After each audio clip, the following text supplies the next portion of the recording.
Alhamdulillah wa syukru ala nikmatillah wa la hawla wa la quwata illa billah. Asyhadu an la ilaha illallah wahdahu la syarikalah wa asyhadu anna Muhammadan abduhu wa rasuluhu ladzi la nabiyya ba'dah, amma ba'd. Rabbi shrah li sadri wa yassir li amri wahlul 'uqdatam min lisani yafqahu qawli. Alhamdulillah, puji serta syukur marilah kita panjatkan kepada Zat yang Maha Ghafur. Atas kudroh dan irodahnya lah kita bisa berkumpul bermuajahah dalam rangka tolabul ilmi, yang insya Allah pada subuh kali ini kita akan melanjutkan kajian Sirah Nabawiyah yang akan langsung membahas tentang wiladatun Nabi Sallallahu Alaihi Wasallam, proses kelahiran Nabi Muhammad Sallallahu Alaihi Wasallam. Dan juga sebelumnya memohon maaf atas keterlambatannya. Jadi 5 menit sebelum adzan bangun dan langsung segera ngontak Pak Andri ini. Saya lebih memilih sholat di masjid dekat rumah daripada harus masbuk di Masjid Al-Mujadid. Begitu, semalaman qadarullah si bungsu demam Pak, jadi saya harus berapa kali bangun. Dan untuk jujur saja, untuk usia sekarang menginjak usia 31 lebih, ini sudah tidak kuat yang namanya begadang Pak. Jadi kalau dulu sebelum menikah usia 25-26 itu bisa baca sampai jam 2 subuh. Ayo nama jam salapan gak ribu Pak. Ya, kayak pabelit jeung budak dan seterusnya. Jadi mohon maaf sekali lagi atas keterlambatannya hadir di sini. Tapi insya Allah barangkali kita akan memanfaatkan waktu yang ada untuk melanjutkan bagaimana proses kelahiran Nabi Muhammad Sallallahu Alaihi Wasallam. Kita yang pertama akan membahas tentang tanggal lahir Nabi Shallallahu Alaihi Wasallam. Secara umum memang yang kita ketahui itu Nabi Shallallahu Alaihi Wasallam lahir tanggal 12 Rabiul Awal. Itu yang secara umum, bahkan masyarakat kita lebih mengenal tanggal hal itu. Tapi ada penelitian baru, dan ini tentu saja penelitian kontemporer, apa yang dikaji oleh Sofiur Rahman Al-Mubarakfuri dalam kitab Ar-Rahiqul Makhtum, yang ini merupakan kitab terbaik pada masanya karena merupakan kitab hasil perlombaan ya se-alam dunia. Di berbagai negara diujikan karya ini dan beliau merupakan karya terbaik dari peserta ujian lomba yang ada di seluruh dunia, termasuk cendekiawan ulama yang mengikuti lomba. Karya ini yang kemudian berhasil menjuari juara 1. Nah, berdasarkan penuturan beliau, wulida Rasulullah Shallallahu Alaihi Wasallam bi Sya'bi Bani Hashimin fi Makkah. Rasulullah Shallallahu Alaihi Wasallam dilahirkan di kabilah Bani Hashim di Makkah. Sobihata yaumil isnain, di pagi hari Senin. At-tasi'a, tanggal 9. Wa yuqalu, dan dikatakan at-tsaniyah asyara, tanggal 12. Jadi sekarang kita punya pengetahuan dua. Yang dulu tanggal 12 Rabiul Awal, yang terbaru tanggal 9 Rabiul Awal. Min syahri Rabiul Awali, dari bulan Rabiul Awal, amal fil, tahun gajah. Kenapa disebut tahun gajah? Karena penanggalan Hijriah belum ada. Oke. Yang namanya tanggal sudah ada belum Pak? Halo? Sudah. Yang namanya penanggalan tanggal 1, 2, 3 sudah ada. Ya, karena patokannya usia bulan, hilal. Tapi untuk menentukan tahun sudah ada belum? Belum. Makanya tahun itu belum ada. Penetapan tahun Hijriah itu mohon maaf bukan di zaman Nabi. sekali lagi penetapan Hijriah itu, tahun Hijriah itu bukan di zaman Nabi. Jadi kalau kita berkata mengikuti tanggal atau bulan Hijriah, atau seringnya orang berbicara begini, Pak, hafalkan bulan-bulan Islam seperti Sya'ban, Ramadan, Dzulqa'dah, Dzulhijjah, terus Muharram.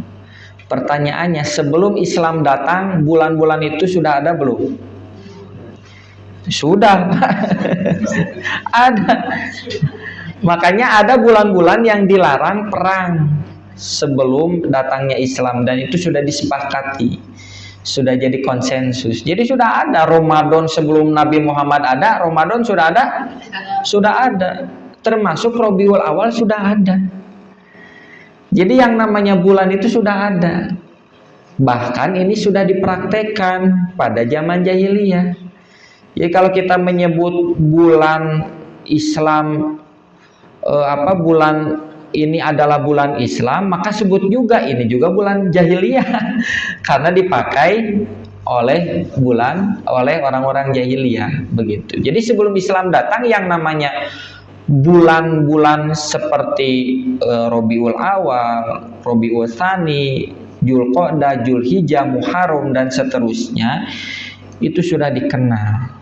Tapi murni untuk penanggalan tahun, penomoran tahun Hijriah, 1 Hijriah, 2 Hijriah dan sebagainya, itu merupakan produk umat Islam. Tapi sekali lagi bukan pada zaman Nabi, tapi pada zaman Umar bin Khattab, Khalifah Umar bin Khattab. Tapi nanti kita akan berbicara panjang tentang hal ini pada edisi khusus, karena tidak akan cukup kita kalau membahas ini. Yang jelas ada fenomena para pejabat diperintahkan dalam satu surat, bingungnya nih tahun sabaraha, tanggalnya disebutkan, tahunnya tidak disebutkan, sehingga ada anggapan apakah ini surat sudah expire ya, hari tanggalnya misalnya tanggal 25 Juni, hari tahun nanti disebutkan itu tahun 2022, tahun 2023, atau mungkin tahun 2024 perintah ini. Nah, dari sanalah kemudian Khalifah Umar bin Khattab bermusyawarah untuk menentukan penentuan tahun Hijriah atau tahun umat Islam. Nah, ada yang mengatakan berdasarkan kelahiran Nabi Muhammad dihitungnya begitu, karena itu peristiwa penting. Ada juga yang berpendapat jangan kelahiran Nabi Muhammad, udah saja diawali tahun pertama itu tahun hijrahnya Nabi, makanya disebut tahun Hijriah karena disandarkan pada tahun hijrahnya Nabi Shallallahu Alaihi Wasallam. Nah, jadi belum ada, makanya disandarkan kepada peristiwa besar. Apa itu? Tahun gajah ya, dan sekarang nggak ada itu tahun gajah, nggak ada, karena memang peristiwa itu hanya satu kali. Ini sama halnya seperti kita bertanya kepada orang tua dulu yang lupa lagi tahun kelahiran. Jadi ngawaler si bapak ira lahir pokoknya bapak nuju pas perang Walanda, gitu nyebat teh. Karena memang peristiwa itu yang diingat oleh orang tua kita misalnya, makanya disandarkan kepada peristiwa. Nah, jadi amal fil pada tahun gajah, watarihul awalu, dan tanggal pertama menurut Sofiur Rahman Al-Mubarakfuri asohu, itu tanggal yang benar sebenarnya. Jadi kelahiran Nabi itu berdasarkan penelitian baru yang tepat itu 9 Rabiul Awal. Sedangkan Wathani yang mengatakan pendapat 12 Rabiul Awal, Asyharu itu pendapat yang lebih dikenal, yang lebih masyhur. Jadi kalau ada yang mengatakan enggak tanggal 12 Rabiul Awal, jangan disalahkan karena itu yang viral. Apalagi generasi sekarang kan pinginnya yang viral-viral.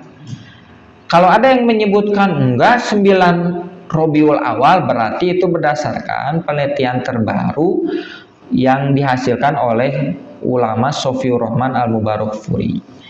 Itu sebagai pengetahuan kita. Wa huwa yuwafiqul yaum atsani wal ishruna min syahri Abril sanata mi'atin was sab'ata asyara amin.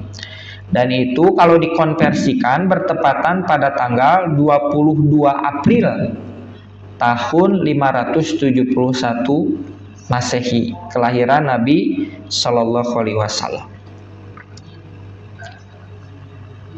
Kemudian, walamma waladathu ummuhu, ketika ibu Nabi Muhammad Shallallahu Alaihi Wasallam, siapa bu pak? Halo, Aminah, melahirkan Nabi Muhammad Shallallahu Alaihi Wasallam, khoroja minha nurun ado aclahu kusuro syami, maka muncullah cahaya. Dalam penjelasan yang lain, mohon maaf, jadi ketika Nabi lahir itu langsung beriringan cahaya keluar, dan cahaya itu menerangi kerajaan yang ada di Syam, termasuk juga nanti Persia dan sebagainya. Bahkan api-api yang mereka sembah itu mendadak padam. Ya, jadi ada fenomena aneh saat itu. Ada fenomena aneh yang ini masyarakat Mekah pun mengetahui tanda-tanda aneh ini. Muncul cahaya, kemudian menerangi kerajaan-kerajaan yang ada di Syam, termasuk juga Persia, dan api yang mereka sembah itu mendadak padam. Wa arsalat ila jadihi Abdul Muthalib, lalu kemudian Aminah membawakan bayi ya yang bernama Nabi Muhammad SAW itu kepada kakeknya Abdul Muthalib. Tabasyarahu atau tubasyiruhu biwiladati sallallahu alaihi wasallam, untuk membuat bahagia, memberi kabar bahagia kepada Abdul Muthalib tentang kelahiran cucunya. Faja'a Abdul Muthalibi mustabsyiron masruron, maka Abdul Muthalib datang dalam keadaan bergembira, senangnya luar biasa. Wahamilahu, lalu kemudian beliau membawa bayi tersebut, fa'adkholahul ka'bata, lalu memasukkannya ke dalam Ka'bah, gitu ya. Jadi pemilik kunci terkait dengan pengurusan Ka'bah itu adalah kakek Nabi Muhammad. Jadi akhirnya Nabi Muhammad mah bisa pulang anting ke Ka'bah teh blos-blos. Karena memang dulu pemegang kunci Ka'bah itu adalah Kusoi, kakek Nabi Muhammad ke berapa pak? 3 ya? 4 ya, ketiga Hashim, keempat itu pemegang kuncinya, karena memiliki jasa yang menempatkan Quraisy itu di wilayah Mekah. Jadi wajar kalau seandainya kakek Nabi Muhammad yang pertama ini ke Ka'bah teh asa milik sorangan, karena memang yang memegang kuncinya itu adalah keluarga beliau. Wa syakarullaha, kemudian bersyukur kepada Allah, wa da'ahu, kemudian berdoa kepadanya, wa samahu, kemudian memberikan nama Muhammadan, Muhammad. Jadi yang memberikan nama Muhammad itu bukan orang tuanya, catat, tapi adalah kakeknya. Rojaan, dengan harapan an yuhmada, anak ini bisa selalu dipuji. Alhamdulillah ya, Nabi Muhammad SAW itu ya senantiasa dipuji. Ya, kita bersolawat kepada Nabi Muhammad, memujinya, mengenangnya, selalu menceritakannya, karena ini sebagai bentuk doa. Makanya nama itu dalam syariat Islam harus yang baik-baik bu, yang bagus-bagus, sebagai doa untuk anak itu. Walaupun hukum nama dengan yang diberi namanya itu tidak mesti harus selalu berkorelasi. Beda dengan Allah, Allah itu antara nama dengan sifat pasti sama. Allah memiliki sifat Rohim, namanya pun Ar-Rahim. Allah memiliki nama Rahman, sifatnya pun Ar-Rahman. Kalau di kita ada anak yang namanya Soleh, akhlaknya pasti soleh? Belum tentu. Tapi jangan berkecil hati, Ibu. Percuma saya beri nama anak saya Soleh, tapi kelakuannya Abu Jahal. Udah sekarang mah orang ngabubur berem ngabubur bodas. Gentos we Abu Jahal. Sugan we ahlakna jadi kebalikannya begitu. Tidak seperti itu. Ya, dan ini sudah dari dulu penamaan baik itu. Wa aqqa anhu, kemudian Abdul Muthalib melakukan akikah, wa khotanahu, dan menghitannya yaumasabihi, pada hari ketujuh. Jadi kalau ada bayi yang disunat pada hari ketujuh, sunnah Abdul Muthalib, dan Nabi belum melakukan, belum dewasa ya. Jadi bukan sunnah Nabi, sebenarnya sunnah Abdul Muthalib.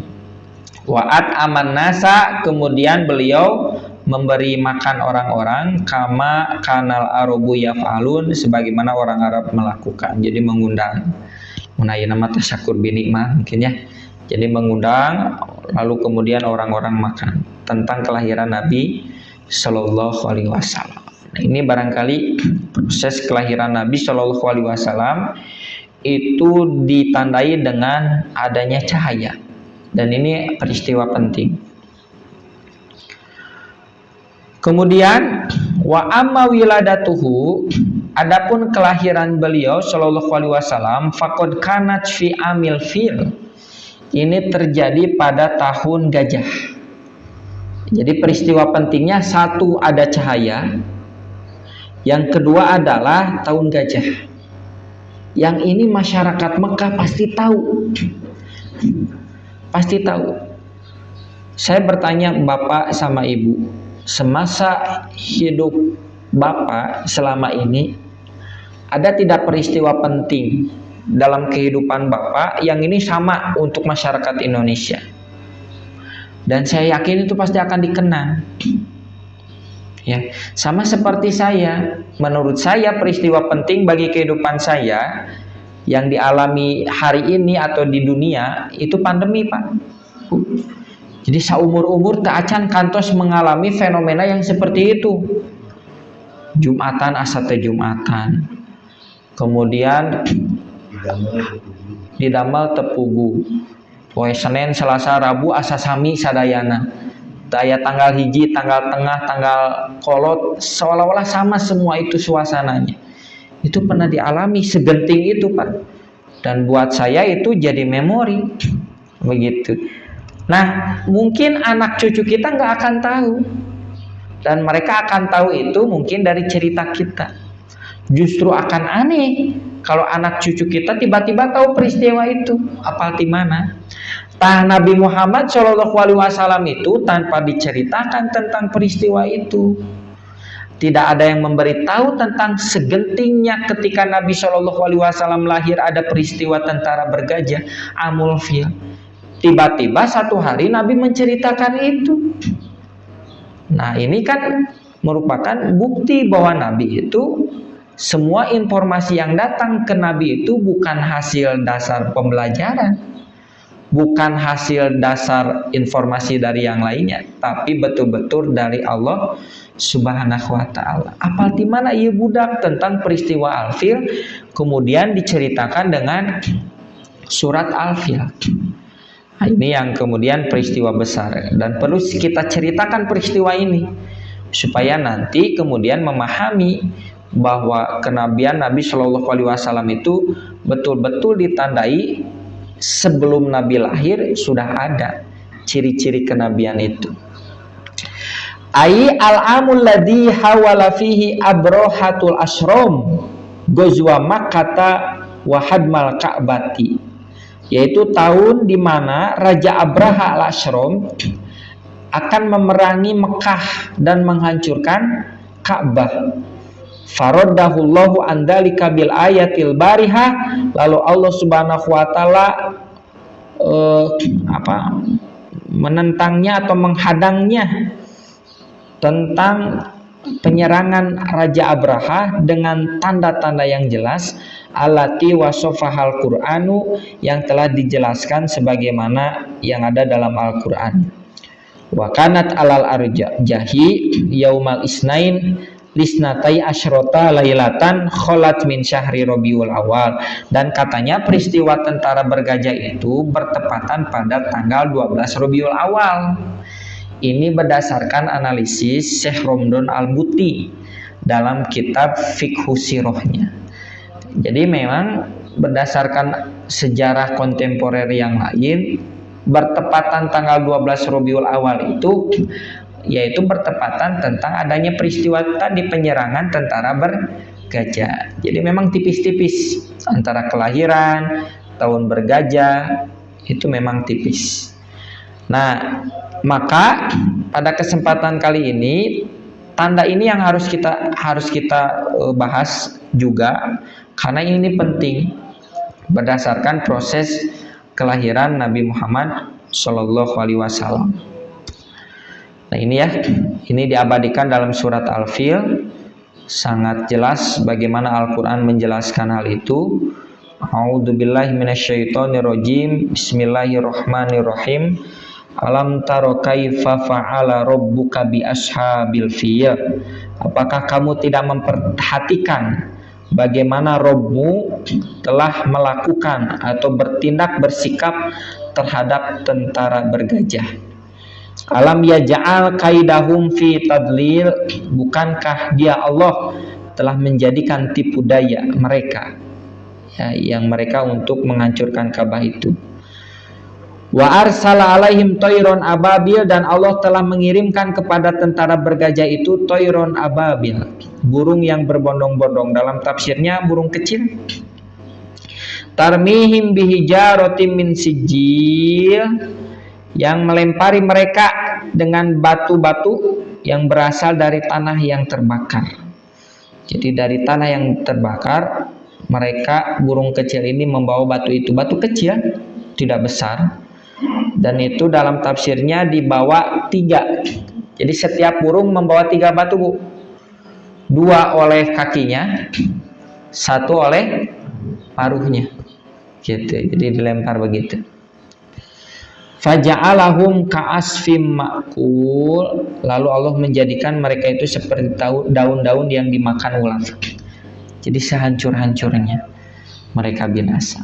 Nah, ini diabadikan peristiwa tentang kelahiran Nabi Shallallahu Alaihi Wasallam itu dengan adanya peristiwa tentara bergajah. Nah, peristiwa itu diceritakan secara detail, ya, insya Allah pada hari ini. Anna Abraha tal Ashrom bana kanisata hailata bisona.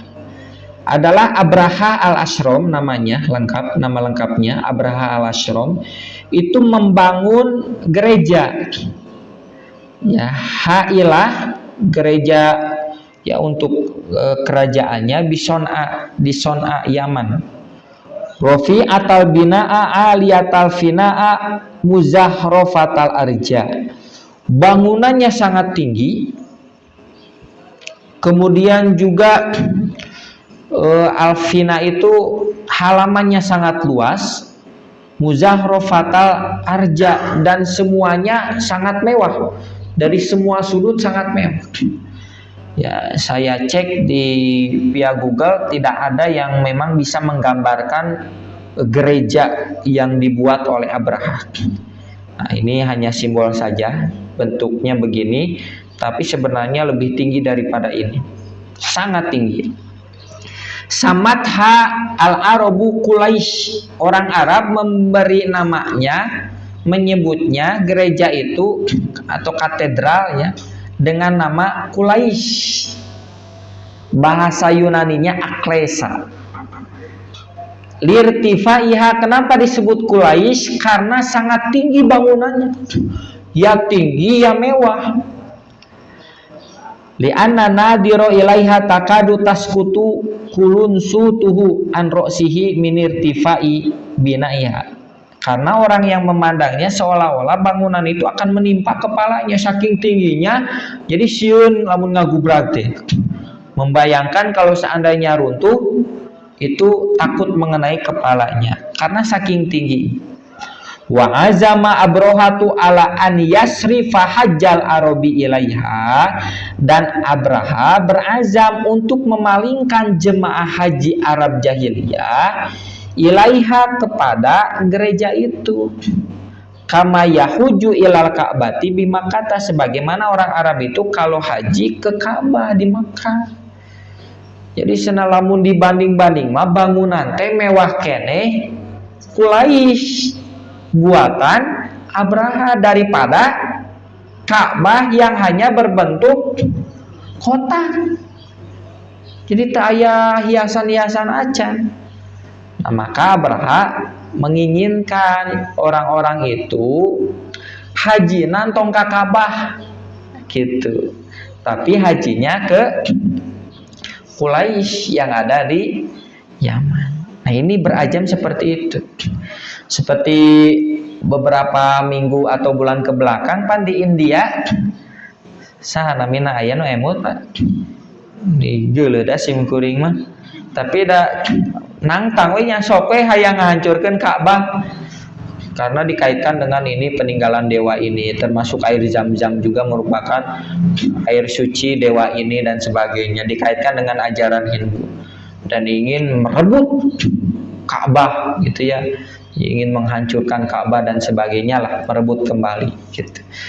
Can apaleun surat Al-Fil, ya lamun dibere surat Al-Fil mah mundur teratur. Nah ini, jadi Abraha ini punya bangunan ibadah yang kemudian diingini. Jadi mereka itu merasa iri dengan Ka'bah yang selalu dikunjungi. Tempat ibadah mereka tidak dikunjungi.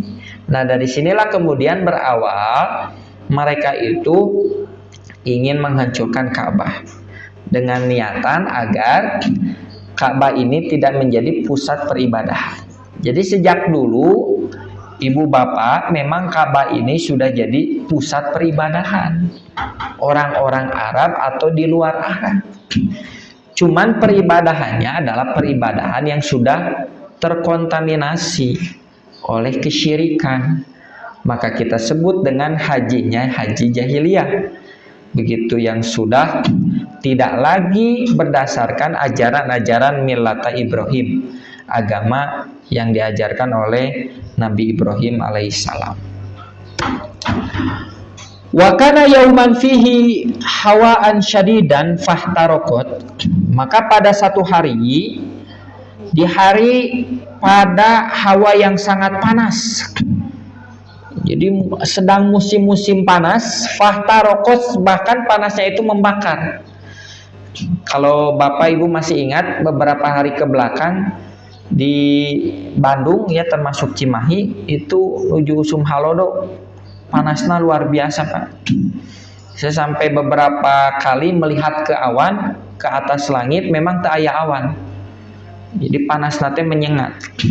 Dan itu bagi saya tanda. Jadi upami Bapak ninggal ka luhur ka langit, terus langit teh hejo biru. Lalu kemudian tidak ada awan. Itu menunjukkan sangat panas. Sangat panas. Dan ini bisa dibuktikan di berbagai negara Timur Tengah. Begitu. Waktu kami qadarullah di Mesir, waktu itu mulai musim panas dan ningali kaluhur teh aya awan. Tak ada awan, bersih. Tapi ketika akan bergeser beralih kepada musim dingin, mulai awan ada. Tamata kupami aya awan, biasanya angin akan besar, kemudian akan agak dingin gitu. Terlebih juga datang musim hujan. Nah ini pun musim yang sangat panas. Fata'ahaba Abrahatu lidalika, maka Raja Abraham mempersiapkan untuk menyerang Ka'bah. Nah aja musim lagi dipilih musim panas, supaya tentara atau misalnya pasukan yang akan mereka serang itu kewalahan gitu. Jadi sengaja dipilih dengan musim yang sangat panas supaya pasukan yang akan menghadang pasukan Abraha ini kewalahan. Tong waka kewalahan melawan pasukan Abraha, mereka terlebih dahulu kewalahan melawan cuaca iklim. Wasoro fi jaisin kathifin aromrom. Maka kemudian Abraham menyiapkan pasukan yang sangat besar. Jadi yuma tingginya pun di atas rata-rata. Tinggi pemain ini palah bukan pemain bola. Pemain bola mah kan anu pendek, anu jangkung. Pemain voli atau basket sok tinggal. Udah jarak rangkung pan. Anu para rendek mah punten tidak masuk seleksi. Itu rata-rata tinggi. Dan ini pun lebih kurang seperti itu, pasukannya tinggi besar, berotot gitu ya. Bahkan di sini mah aromrom itu orang besar. Jadi siga raksasa we. Begitu. Itu yang dijadikan pasukan untuk menghancurkan Ka'bah. Li'alla yasuduhu ahadun anhu, agar tidak ada seorang pun yang mampu melawannya. Pinteran. Da kapungkur mah atuh acan zaman pistol bedil. Ayeuna mah kan sabadag-badagna tentara percuma ku pistol sudah mati. Jadi sekarang mah skillnya bukan lagi skill otot, skill petarung, tapi skillnya menembak, skill memanah gitu, skillnya lincah. Ayeuna mah badag awak otot, lompatna laun katembak atos isdet meninggal. Maka dulu yang dipilih adalah fisik-fisik yang seperti itu. Wastashaba ma'ahu filan adiman kabiron al-jussah lam yuromithlu. Lalu yang menyertai pasukan besar Abraha ini, mereka itu ditemani, disertai dengan gajah yang besar. Bahkan sebesar-besarnya gajah ini lam yuromithlu, tidak ada gajah yang terlihat sebesar ini. Jadi satu-satunya gajahnya terbesar raksasa gajah yang dimiliki oleh Abraha, dan itu berjumlah hanya 12 ekor. Jadi ada 12. Yuqalu lahu, dan dinamakan gajah itu Mahmud. Jadi nama gajahnya Mahmud. Jadi punten Pak Mahmud, pami aya nami Pak Mahmud, eta teh nama gajah Abraha. Wa yuqalu, dan dikatakan kana mahu isna asyarofilan goirohu, berjumlah 12 gajah. Falamma sami'atil arabu, maka ketika orang Arab mendengar bimasirihi, perjalanan Abraha beserta pasukan dan tentara gajahnya, a'domu dalika jiddan, mereka kaget sekali. Dan mereka sampai pesimis, ya lamun ngalawan tentara ini pasti kalah. Gitu. Jadi orang-orang Arab pun mereka sebenarnya dalam kisahnya itu mencoba menghadang tentara gajah Abraha dan tentara bergajahnya. Karena orang Arab juga punya kepedulian tentang Ka'bah sebagai tempat satu-satunya tempat peribadahan mereka. Jadi jangan dikira Raja Abraha teh ngagelayang we Bu, enggak. Itu mereka harus melawan dulu tentara-tentara yang ada di sekitaran Jazirah Arab. Tapi kebanyakan pasukan-pasukan raja-raja kecil yang ada di Jazirah Arab pesimis di heula. Eleh manten cenah ngalawan Abraha mah. Waru'au anna haqqan alaihim al-muhajabadunal baiti. Walaupun mereka beranggapan boleh apa yang dilakukan oleh Abraha, silahkan bebas dengan tentaranya, asal satu, jangan menyentuh Ka'bah. Jadi banyak yang membela. Maka kalamun ayeuna ada rencana Ka'bah akan diserang misalnya oleh pendeta atau Hindu yang ada di India, urang adem-adem bae, biasa-biasa wae. Arab jahiliyah mah dulu justru ada respon, dan itu menjadi perbincangan bagaimana untuk bisa mencegah serangan dari Abraha ini. Setidaknya ada beberapa pasukan yang menyerang mereka. Yang pertama ada Dzunafar, ini Raja Yaman. Raja Yaman pun ini mencoba beserta pasukannya mencegah menyerang Abraha. Tapi mohon maaf, ibu bapak, endingnya kalah. Mereka semuanya binasa dan bahkan meninggal dunia. Abraha dilawan. Kemudian ada juga ketika Abraha melewati daerah Khos'am, ada Nufail bin Habib, ini raja daerah Khos'am, juga mengerahkan pasukannya yang ada sebelah kanan, sebelah kiri. Nufail bin Khubayb beserta pasukannya menyerang Abraha, ternyata kalah. Semua pasukan Nufail bin Khubayb hancur, binasa, terbunuh. Tinggal yang tersisa adalah rajanya Nufail bin Khubayb. Maka ini tidak dibunuh, tapi dipenjara. Ketika dipenjara oleh Abraha diampuni dengan syarat dia menjadi petunjuk jalan untuk menuju Ka'bah. Karena dulu mohon maaf belum ada Google Map, tidak bisa searching menuju Ka'bah, maka mereka memiliki atau mencoba meminta jasa untuk petunjuk jalan. Jadi konsep Google Map sudah ada di zaman dulu. Ya, cuman by orang, bukan by aplikasi. Tapi insya Allah meskipun by orang melalui manusia jasa, tapi sangat akurat. Beda jeung by aplikasi, kadang ngangge Google Map mah ngaco. Silakan lurus, padahal eta teh di depannya tebing, Pak. Makanya lurus pada bunuh diri. Nah, itu kadang seperti itu. Tapi kalau dulu enggak gitu. Nah, jadi Nufail bin Khubayb dia menjadi petunjuk jalan setelah dikalahkan oleh Abraha. Kemudian paling atas Mugomas ya atau Mugomsi, itu wilayah dekat Ka'bah, itu sama ya.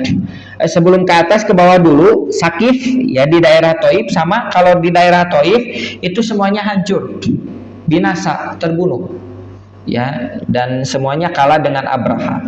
Jadi dari 3 kerajaan ini tidak ada satu orang pun yang mampu mengalahkan Abraha. Maka ketika ke atas Al-Mugoms, satu daerah wilayah dekat Ka'bah, maka disinilah kemudian Raja Abraha beserta pasukan bergajahnya sudah mendekati Ka'bah. Di sini tidak ada terjadi peperangan, tapi di wilayah Mugomas, pasukan Abraha mereka mencuri 200 unta yang ternyata itu milik kakek Nabi Muhammad SAW, Abdul Muthalib. Dipauk bu ku tentara Abraha. Leuheung hiji dua mah sigana diridokeun ku Abdul Muthalib ge. Da Abdul Muthalib mah berehan, tidak akan hitungan untuk 1-2 unta, tapi yang dicurinya adalah 200 unta.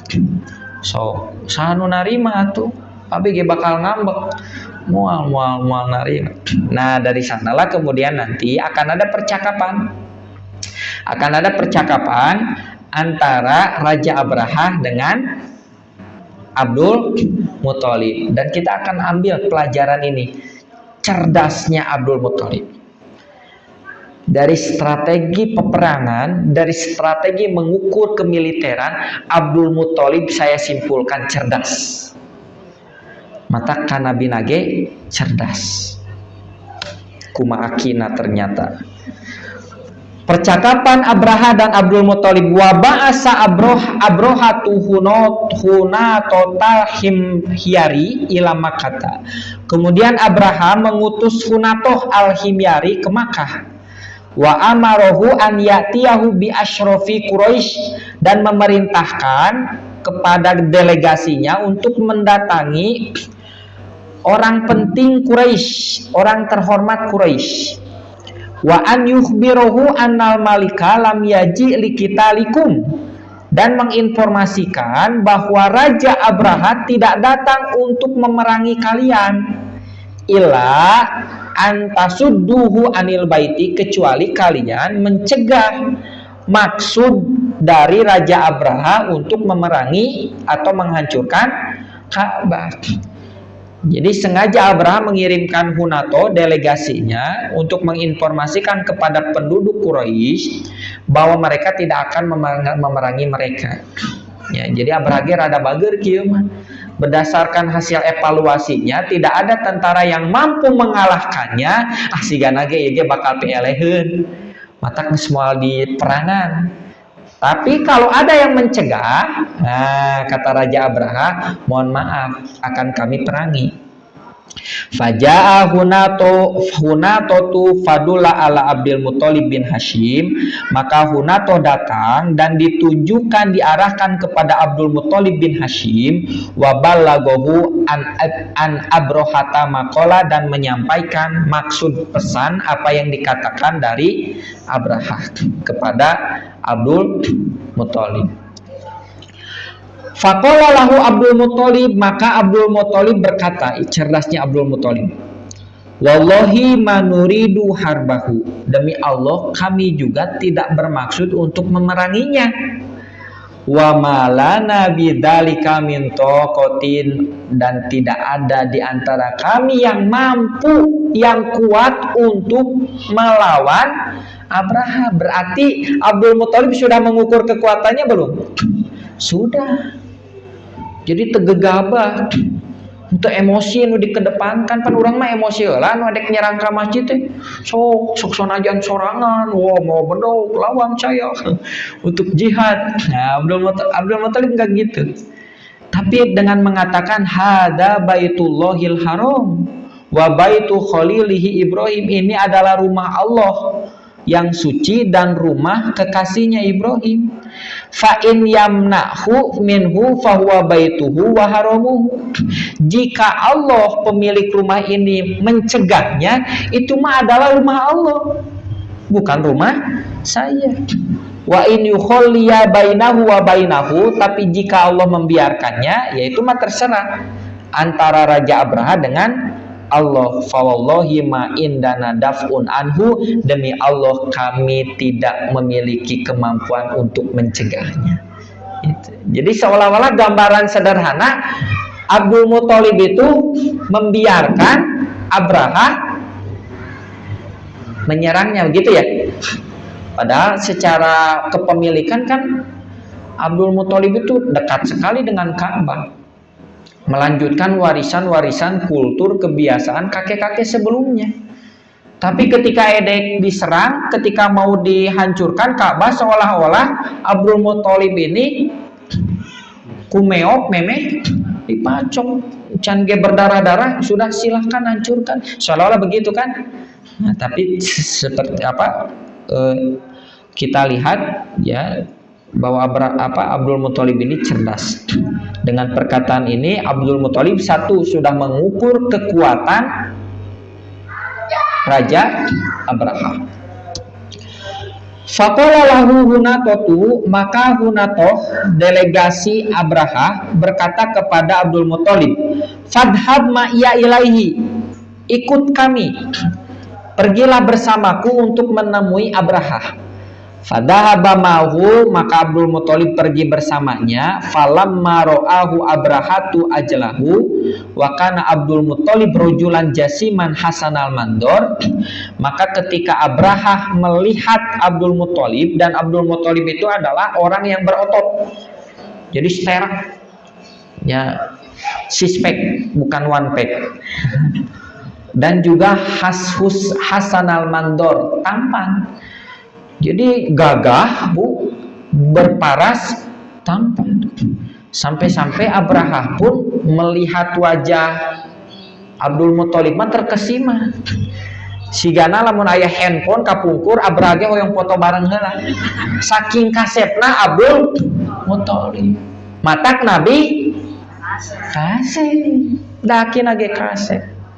Jadi mulai dari bapaknya, kakek-kakeknya kararasep gitu, dan memiliki fisik yang bagus. Wa nazala Abrahatu an saririhi, maka Abraha kemudian turun dari ranjangnya. Wajala sama ahu an alal bisati, lalu Abraha duduk bersama Abdul Muthalib di karpet. Wa qala liturjumanihi, dan Abraha berkata kepada penerjemahnya. Jadi bahasanya beda antara bahasa Yaman dengan bahasa Quraisy. Qul lahu ma hajatuka, katakan, kata Abraha kepada penerjemahnya, apa keinginan Abdul Muthalib, apa keinginanmu? Faqala liturjumanihi, maka Abdul Muthalib berkata kepada penerjemahnya, inna hajati an yarudda alayyal maliku mi'atai bairin asobahali. Keinginanku adalah agar Raja Abraha mengembalikan 200 unta yang telah dicurinya. Gitu. Dengan mendengar jawaban seperti ini, Abraha kaget. Ari Sugante bakal ngabela, ya kan itu kan rumah Allah, akan marah. Yang dipintanya hanya 200 unta. Cerdas Abdul Muthalib, secerdas-cerdasnya. Faqala Abrahatu, lalu Abraha mengatakan liturjumanihi kepada penerjemahnya, kulahu, katakan kepada Abdul Muthalib, laqad kunta a'jabtani hina ra'aituka, sungguh kamu itu membuat aku terkagum-kagum ketika aku melihat parasmu. Summa qad zahitu fika hina kalamtani, kemudian aku merendahkan pembicaraanku, jadi tidak marah, tidak sangar ketika engkau berbicara kepadaku. Atukallimuni fi mi'atai bairin asobtuhalaka, apakah kamu berbicara kepadaku hanya tentang 200 unta yang aku curi? Watatsuka baitan huwa dinuka wa dinu abaika, dan kamu membiarkan rumah yang itu adalah agamamu dan agama nenek moyangmu. Qojitu lihadbihi la tukallimuni fihi, aku datang untuk menghancurkan Ka'bah, apakah kamu tidak sedikit membahas Ka'bah yang akan aku hancurkan? Gitu kan, aneh Abraha teh. Itu kumaha cenanya. Jadi perlawanan pisan. Abraha merasa tertantang kan.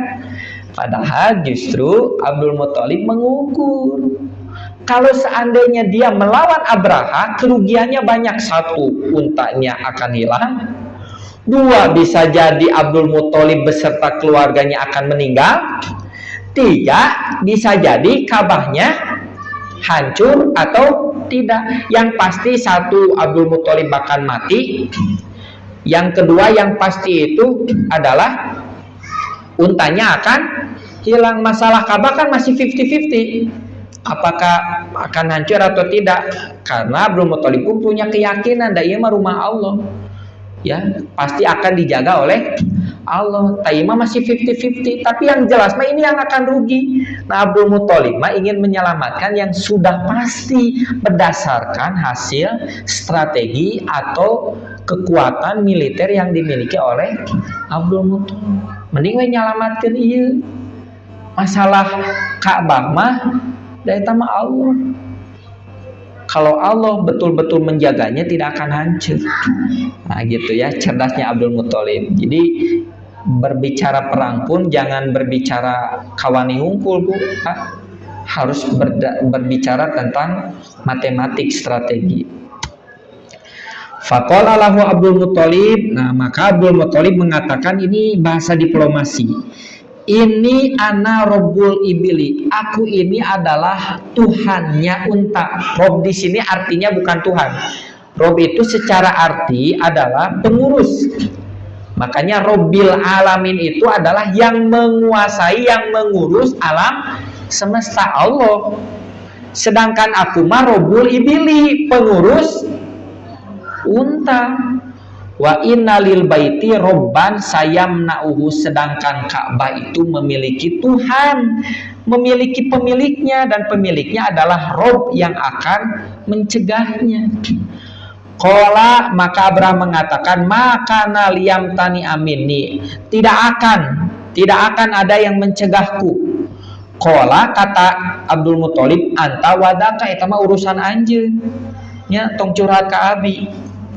Wa yuqalu, maka dikatakan, innahu dhahaba ma Abdul Muthalib, bahwasanya yang pergi bersama Abdul Muthalib itu jama'atun min asyrafil arabi, tidak sendirian, tapi juga ada petinggi-petinggi Arab yang penting yang membersamai Abdul Muthalib. Fa'araduna petinggi-petinggi yang lainnya ala Abraha, kepada Abraha itu mencoba untuk nyogok sulusa amwali Tihama, dengan memberikan sepertiga kekayaan kekuasaan yang mereka miliki. Sokta sepertiganya untuk Abraha. Ala an yarji'a anil baiti, supaya Abraha kembali dan tidak jadi menghancurkan Ka'bah. Fa'aba alaihim, Abraha menolak. Waroda Abraha an ala Abdul Muthalib ibilahu, dan Abraha mengembalikan unta yang diambilnya kepada Abdul Muthalib. Tos kenging aya nama Abdul Muthalib, 200 unta bisa direbut kembali. Terakhir ini part 1 Bu ya, karena tidak akan bisa habis untuk part 1 ini. Waroja'a Abdul Muthalib ila Quraisy, maka Abdul Muthalib pulang ke Quraisy, ya, ke masyarakat Quraisy. Fa'amarohum bil khuruji min Makkah, dan memerintahkan mereka untuk keluar dari Mekah. Geus aya nama ngungsi, jadi melakukan pengungsian. Watahasuna fi ru'usil jibali, dan mereka diperintahkan untuk berjaga-jaga atau menghindari dan diam di puncak-puncak gunung.